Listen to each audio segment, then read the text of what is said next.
Exam से पहले फिर उठ रहे हैं सवाल, क्या कभी खत्म होगा छात्रों के भविष्य से खिलवाड़?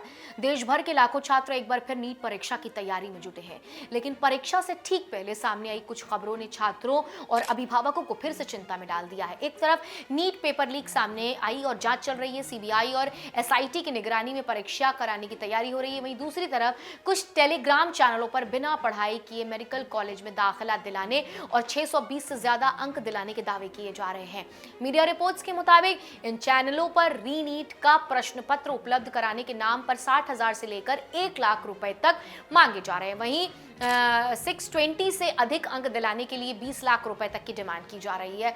सबसे चौंकाने वाली बात यह है कि एक रिपोर्टर जब छात्र बनकर ऐसे चैनल में शामिल हुआ तो कथित तौर पर उससे कहा गया कि 50,000 रुपए टोकन के तौर पर जमा कराइए। इसके बाद परीक्षा वाले दिन ओएमआर शीट खाली छोड़ दीजिए, बाकी काम हमारी सेटिंग से हो जाएगा। अब सवाल यह है कि अगर ये दावे झूठ हैं तो फिर इतनी बड़ी संख्या में ऐसे चैनल खुलेआम क्यों चल रहे हैं, और अगर इनमें जरा भी सच्चाई है तो फिर देश की सबसे महत्वपूर्ण परीक्षाओं में से एक विश्वसनीयता पर कितना बड़ा खतरा मंडरा रहा है। नीट सिर्फ एक परीक्षा नहीं है, ये लाखों परिवारों के सपनों, वर्षों की मेहनत और छात्रों के भविष्य से जुड़े सवाल है। कोई छात्र दिन रात पढ़ाई करता है, कोचिंग में लाखों रुपए खर्च करता है, अपनी नींद और आराम छोड़ देता है, लेकिन जब बार बार पेपर लीक, फर्जीवाड़े और सेटिंग के दावे सामने आते हैं तो सबसे ज्यादा चोट उसी मेहनती छात्र के भरोसे को लगती है। आज सबसे बड़ा सवाल ये नहीं है कि कौन सा टेलीग्राम चैनल क्या दावा कर रहा है, सबसे बड़ा सवाल यह है कि आखिर कब तक देश के युवा का भविष्य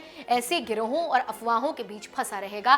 कब वो दिन आएगा जब किसी छात्र को ये डर नहीं होगा कि उसकी मेहनत से ज्यादा ताकत किसी पेपर माफिया या फर्जी नेटवर्क की है, और कब हमारे देश में युवाओं को ये भरोसा मिलेगा कि सफलता का रास्ता सिर्फ मेहनत से होकर नहीं जाता, किसी सेटिंग लीक या सौदेबाजी से नहीं।